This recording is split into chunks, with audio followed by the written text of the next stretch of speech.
Okay, this week, Total Divas. A lot of it dealt with Bree and the fallout of the Daniel Bryan situations. This again is his lingering injuries.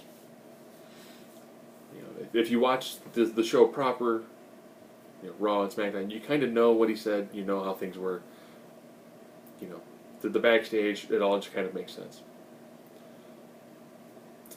Paige's man is out with her, and they're at a jewelry store.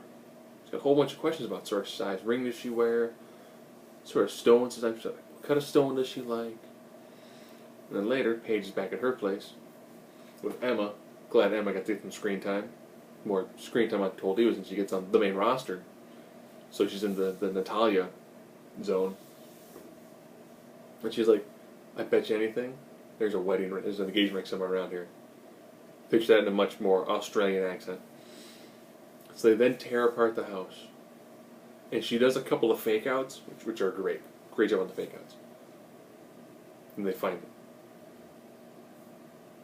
So the rest of it is then Paige like, I like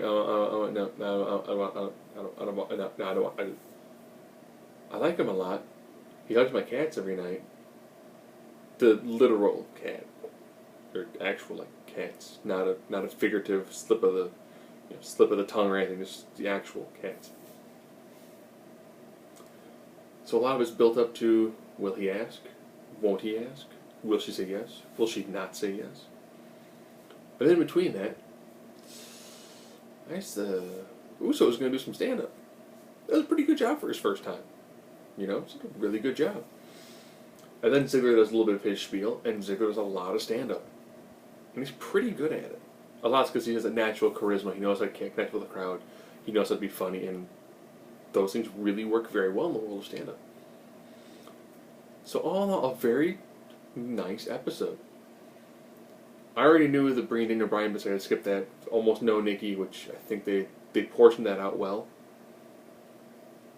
And, at the very end, Paige's dude decides to get a stencil, because he's going to get a tattoo. And it's, will you marry me, across his forearm. And he's like, so what do you think?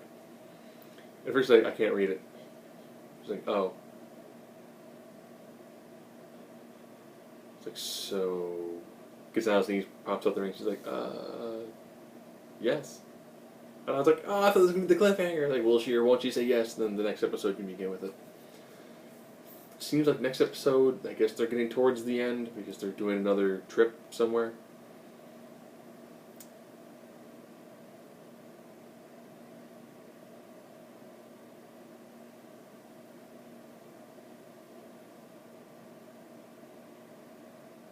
And they'll deal with them learning about the death of Dusty Rhodes.